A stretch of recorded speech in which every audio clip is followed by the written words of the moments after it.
welcome HyFlyers GC to the Press Center. Welcome, guys.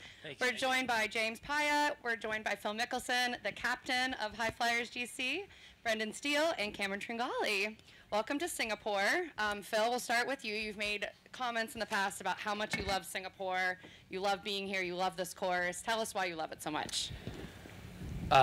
There's a lot of things I love about this, going back to when it was the Barclays Singapore Open and coming here and playing here.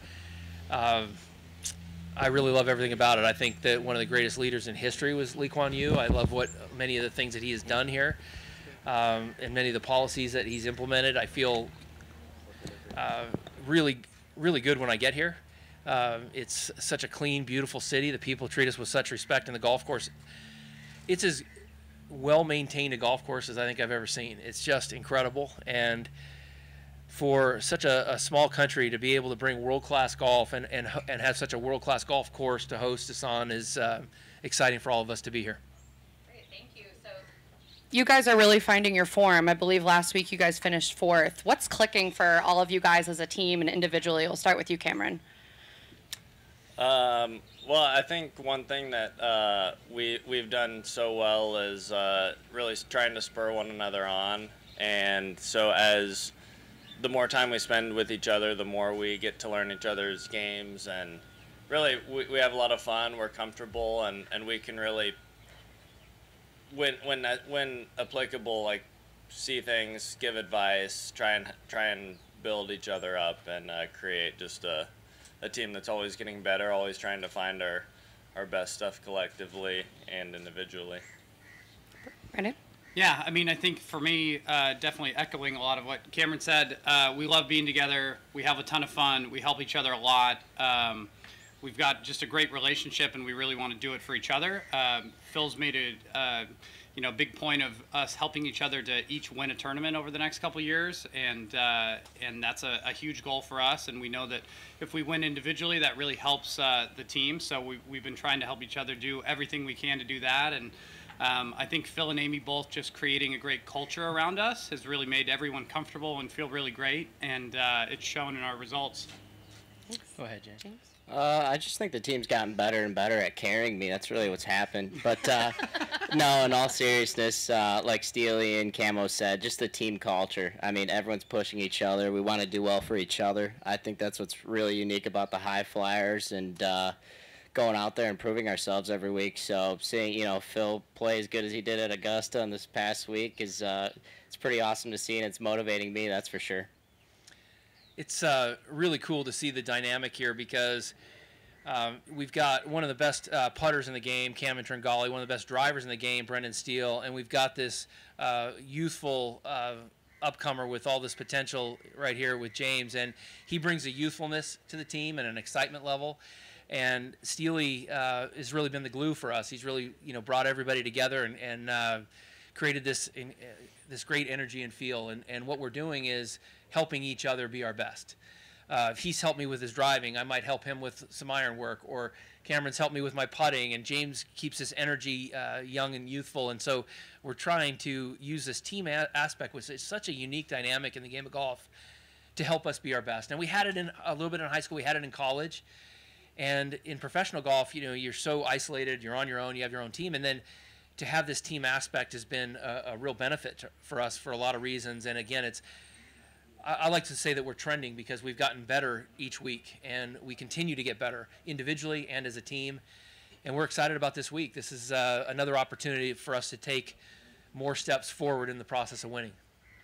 James, I know Phil's been mentoring you quite a bit, and you guys have spent some time together in San Diego. Can you tell us a little bit about that? Yeah, I mean, it's been awesome. Even this off season, I got a chance to go over and get some short game lessons in his backyard. And I was sitting there thinking about it. I'm like, man, how cool is this, getting mentored by Phil Mickelson in his backyard? And it's really the competition between us two and wanting to beat each other. He told me at the beginning of the season, like, hey, we got something to prove, and let's push each other. And Phil's really stepped it up, so that's motivating me. I mean, that last round in Adelaide, I was like, man, I got to prove something to this team and Phil. So I want to let him know that the young guy can hang. So that's going to be the goal this week. That just struck something with me when you said, you know, how cool is it getting mentored by Phil Mickelson in his backyard? And I think that's something that's unique to LIV, right? Without this team environment, that probably wouldn't be something that would be happening in your normal career trajectory, right? Yeah, absolutely. And for me, that was one of the most appealing things about LIV is this team dynamic. And, you know, coming from college golf, it feels similar to it, but at the same time, you know, traveling with, you know, Phil Mickelson, that's a big difference for me. And obviously Steele and Camo have been awesome. I mean, we've been hanging out every night, grabbing dinner in town, and it's really cool, the team atmosphere that we have with the HyFlyers organization.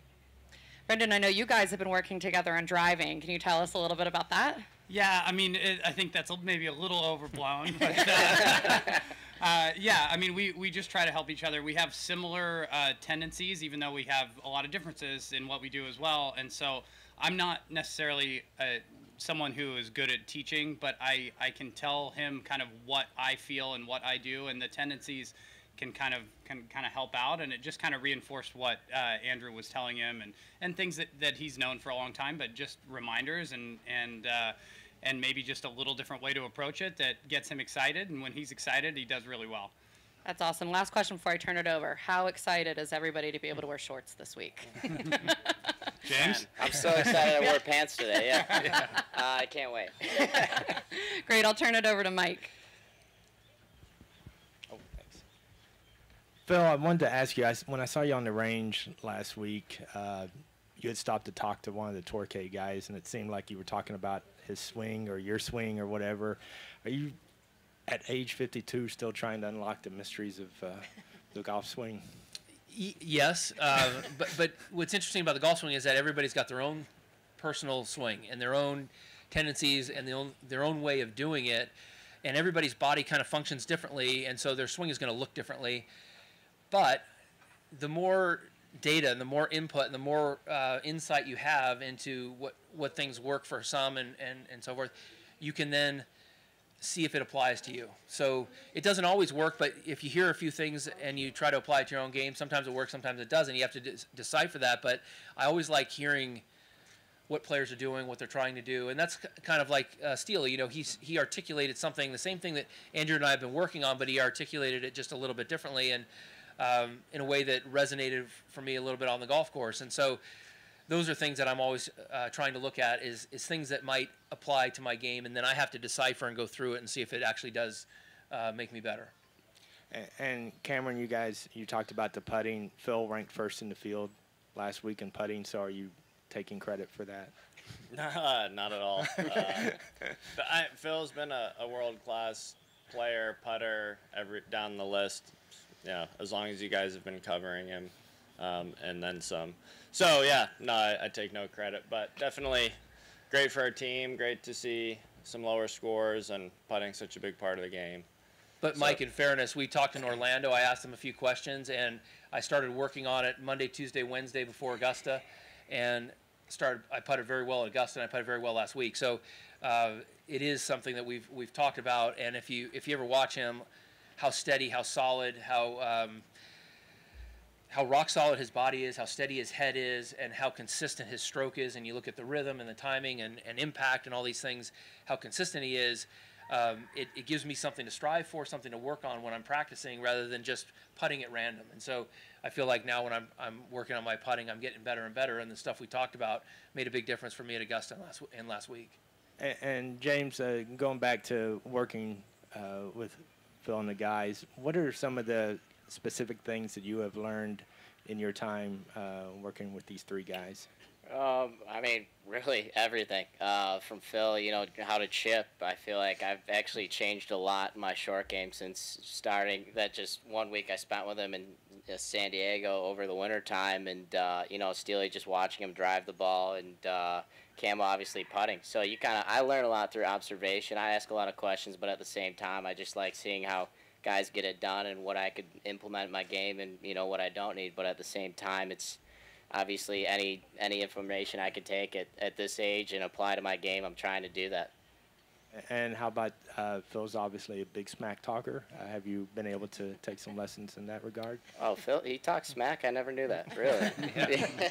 Yeah, I've taken some notes.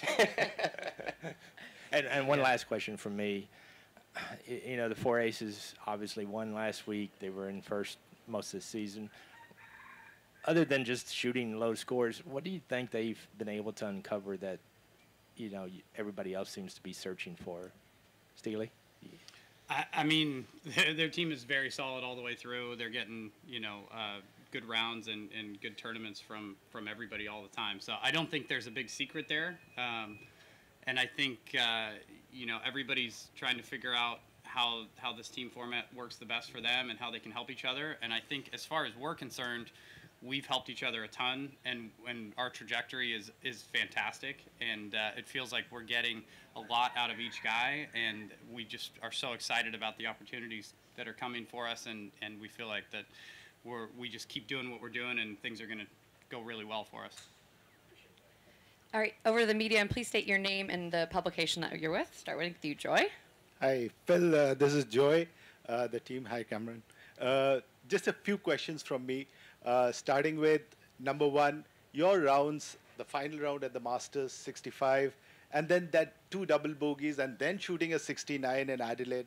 Just can you just have a look back at those 2 rounds and say what it meant to you, having those 2 rounds? Yeah. So if you look at the final round at Augusta, it wasn't. I might have made 1 or 2 little mistakes, like I might have, you know, I had a 3-putt on 5 or a missed short putt on 8, but I hit so many good shots and made so many birdies without any big mistakes. And if you look at the final round at Adelaide, I made 2 bad swings off the tee on 9 and 10. It cost me 4 to 6 shots. You know, they're par 5s. You need a birdie. I make 2 doubles. And those 2 swings right there ultimately cost me a chance to win the golf tournament. And so those are the little things that I've got to clean up, which is 1 or 2 swings throughout a round. I've got to be focused 100% on every shot, not 95% throughout the round. And that's a perfect example of what the difference is. That 65 on the final round at Augusta to the 69 at Adelaide, 2 swings. And so that's what I'm trying to clean up right now. And Phil, given the result of the LIV players at the Masters and how successful Adelaide was, I've got to ask you the OWGR question again. I mean, what do you think is happening over there, and do you have any idea of when that thing is going to come through and how much you guys deserve it? Yeah, it's going to all iron itself out, because if you're one of the majors, if you're the Masters, you're not looking at we should keep these guys out. You're saying to yourself, we want to have the best field, we want to have the best players, and these guys added a lot to the tournament this year at the Masters. How do we get them included? We have to come up with a qualifying mechanism that is inclusive. And if the World Golf Ranking isn't going to be inclusive, then they have to find another way. Maybe they take the top 5 or top 10 or winners of the LIV, but they're going to have to find a way to get the best LIV players in their field if they want to have the best field in golf and be really what major championship is about. And so they're already looking at that. And if the World Golf Rankings doesn't find a way to be inclusive, then the majors will just find another way to include LIV because it's no longer a credible way. So it will all iron itself out for the simple reason that it's in the best interest of everybody, especially the tournaments, the majors, to have the best players.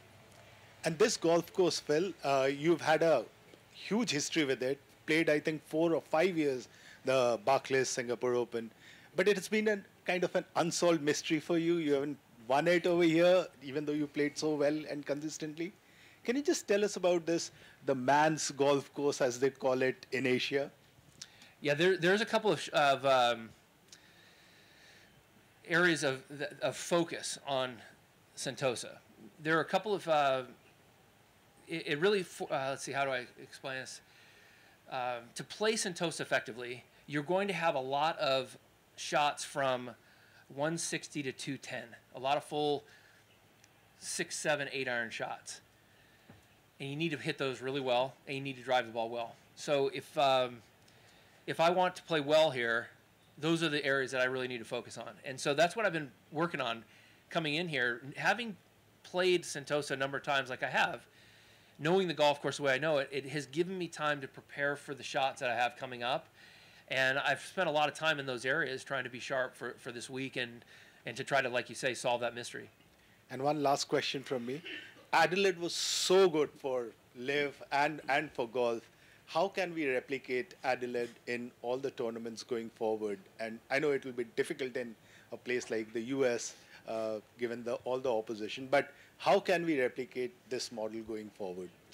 There are many places throughout the For world. all of you, actually, if you want to answer. Sorry, go ahead. Thank you. I mean, I think that for me, it just comes down to providing a great product and showing people what we're doing out here. And I tell all my friends and everybody that I can that they just need to come out and see it and decide for themselves. And I think they'll be really impressed. So anybody who comes out to an event, the response has just been fantastic. And I think as we move forward, that we're just going to see more and more momentum and more people wanting to show up and throw their support behind us. I'd agree. Yeah. I mean, I agree. Same thing. I mean, especially as a 24-year-old, just getting younger people watching, LIV Golf in the game. I mean, all my buddies from college, they absolutely love it. Every week they're following it. So I think it's really cool what we did in Adelaide last week. Even the party hole. Obviously, it's tough to replicate every week, but I thought that was one of the coolest things I've ever been a part of. Well, when the premier Peter Malinowskis took a leap and said, "Look, we want the best players in the world," and let's face it, I mean, LIV has some of the most characters, some of the best players as well as some of the best characters in the game. Whether you love them or hate them, they're interesting and people want to watch. And he took a risk and said, "Look, we want them to come here to Adelaide and be a part of it." And you saw what happened. And then the cities in Australia that initially kind of weren't interested, now they are interested and want to bring it. And I think we're seeing that not only in Australia but other countries in the world where we want to have the best players here. We know who's going to be here. That's a big asset that LIV has, being able to show and guarantee who's going to be there. And now a lot of other countries are wanting us to go there. And so it was a big step in Adelaide in showcasing what it can be, what LIV Golf can be, and how much fun it can be, and how much fun the people have.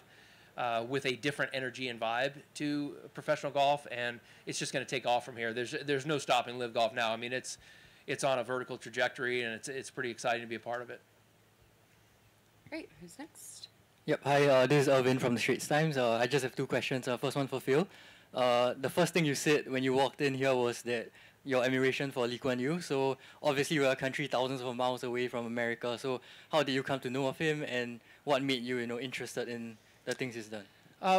He said something that when he was asked in an interview what was the greatest invention in the 20th century, he said air conditioning, because it made all of Asia a real force in the workforce. And I thought that was fascinating, that of all the things that have been invented, that air conditioning was the most impactful. And then I look at some of the policies implemented where he required every worker to put 10% in their retirement account, where you have to own and operate your own company for 10 years before getting into politics. And then you look at how well run Singapore is, and it's these little things that he had the foresight to implement. And then he started a country, right, that had no natural resources, and he makes it one of the largest import-export docks in the world. And I just thought his vision and his ability to implement his vision is just remarkable. It's I think he's one of the greatest leaders in history. Yeah. Right. So my second question goes out to all four of Brendan, Cam, James, and Phil. So obviously it's only the second season of LIV. Where do you see LIV in 10 years, and what sort of legacy do you want to live on this tour? I can start. I think the legacy of LIV is innovation. In a game that's been around for so long, it's really created something that's a lot different than what we're used to seeing in professional golf. So I think it's going to continue to grow and grow exponentially, just the attractiveness of what the product is, sort of creating that festival type atmosphere. That's what people want. I think the next generation is looking more for a good time and to be entertained just as much as they are for quality golf, and you get both of that with LIV. So as far as legacy, I think innovation. I think for me, really, it's mostly about the franchises and about where the franchises can go. And I mean, if you look at sport across the world, like, yes, it can be player driven, but fans are fanatical about their teams. And that's what we want to create here, and that's where I see it going, is that regardless of who's playing where, like, you become a HyFlyers fan whether all 4 of us are playing in 10 years or not. And that's your team, and that's who you pull for, and that's where I see it going, and that's what I think we're trying to achieve here. Go ahead, James. Yeah, I'm kind of with Steele on this one. You know, people pull for their teams, and just, you know, being a high flyer itself, I have a lot of pride in that. And, you know, for me, I think the goal is just to be a high flyer as long as I can. And, you know, it'd be cool to be like, hey, I was a 20-year veteran on LIV one day. But no, it's been absolutely awesome, and innovation, like Cam said, you know, changing the perception of golf and making it more of, you know, I wouldn't call it a party, but at the same time, you know, fun and youthful. That's been the biggest thing I've noticed being out here. Yeah, I think they answered it very well, yeah. Okay. Teddy? Hi, guys. Teddy Fenton, luckiest golfers on earth. My question's for Phil. Phil, you're clearly on an upward trajectory with your game. What you did at the Masters, what you did at Adelaide. My question is mentoring these 3 guys and helping them as a team, is that going to help you capture your 7th major victory? It is 100% making me better, and 100% helping me get back to a level of play that I believe I can play at. And I think I'm going to give myself quite a few chances now in some upcoming majors, because my game is coming around. My driving is getting significantly better. My putting is getting significantly better, and the areas of my game are getting much sharper. And although I haven't had the results for a long period of time, it is on an upward trend, and I'm looking to add to it this week. But with a stretch of a lot of golf coming up in the next 3 or 4 months, and 3 great major championship opportunities, with my game coming around, I expect to participate and compete and contend in these events. And again, I have a unique opportunity to do things in a game at a later point in life that many aren't, because of the simple reason that I've kept myself in good shape. I have been fairly injury-free, and I'm able to work and practice the necessary amount to play at a high level. And that, just a fun follow-up, you're affectionately known as Lefty, and I've heard you call Brendan Man of. What are these 2 guys' nicknames for you? Camo's a pretty easy one, and then we've got Riot, or Young Master Riot, I like to call him. But you know, and it's very fitting, because he brings this energy, this excitement. You know, when you first turn pro and you first come out, like, everything is just amazing that you just can't believe. And it keeps us young, and it keeps us appreciative of the many great things of playing professional golf. And I look at the off season that Camo had, and it's remarkable the levels that he progressed with his game, with his body physically, and with the elements of his game in the last 6 months. And then I look at the way, you know, Steele has just come right on to LIV, and has contended, competed, was in that playoff with Danny Lee, and all of that is very motivating for me. Good luck this weekend. Thank you. Thank you. Anyone who hasn't asked a question? Yep. Hi, Liv. I feel this is a question for Phil. Calvin from the AFP. Phil, obviously, LIV Golf has divided opinions across the golfing world, and you being a prominent face of LIV Golf from day one, how have you been dealing with criticism of LIV Golf? I knew it was going to be a part of it. You can't have change without disruption, and I think in the end it will all work itself out, and it's going to all be a really good thing in the long term. But I'm very appreciative of what LIV has provided for professional golf. I've been a part of it for a number of years, and I'm very acutely aware of a lot of things that go on behind the scenes, and I'm appreciative of how LIV has really helped change a lot of it. Okay, over here. Phil, just Raj from AP Television. I mean, how important was that performance for you at Augusta this year, given that you had missed it last year and it was your first time as a LIV golfer? So whether it was the final round at Augusta or just a random round in general, I needed a round where things just kind of clicked, where I was present on every shot and didn't make that big monumental mistake like I had made twice on Thursday's opening round at the Masters, or the final round last week at Adelaide, or what have you. And having it click has made the game feel much easier, and now it's starting to come together much easier. And so it was a big step. Like I always say, winning is a process, and that gave me quite a few steps forward in that process. did you look at it as an opportunity to make a statement? I wouldn't say make a statement. No, it was an opportunity to play a major championship, which we were all grateful for, to be a part of that. It was an opportunity to progress in my game, and I took advantage of that opportunity, and I'm looking to continue that like I did last week and this week, and heading into this upcoming season here with 3 big major championships and the rest of the LIV schedule. We have time for one more. Joy? Hi guys, welcome to Singapore. Kim from the Straits Times here. So just wanted to ask, with all the criticism that LIV has endured, what did it mean to receive that kind of reception at Adelaide, and do you believe that maybe the mood towards LIV is shifting now? Well, the atmosphere last week was great. The fan support as a player, I think, is really distinctive in great tournaments. For me, I would say just seeing so many people in support of what we're doing just is affirming, and feels good to see people enjoying what we're out there to do, which is show them a good time and put on a performance. So really affirming last week just to see how many people were behind it. Yeah, I mean, last week was incredible. Obviously, we knew that was going to be a big event for us, and I think it blew away all expectations that anybody had.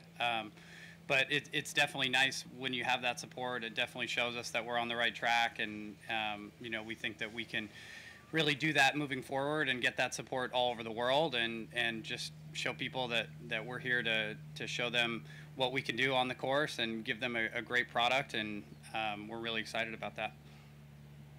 I mean, I would just agree with both of those guys. Just in summary, last week was awesome. So it was really cool to be out there and see what direction LIV's moving, and that's pretty much it right there. Yeah, as people experience LIV, they are enjoying the different way of presenting golf and a much more fun, vibrant energy. And now that people see what it can be, they're wanting to be a part of it, and it's just growing from there. So it was a big step to showcase what the potential is for LIV throughout the world, and other. We've had a lot of interest now from other countries, other golf courses, other cities that want to be a part of it because of that, and now that they see the potential, I think it's just going to take off even more. Great. Thank you, guys. Look forward to seeing you up on the podium hopefully this week. Have a great week. Yeah. Appreciate it. We are too. I think it's good. That is. Good chance.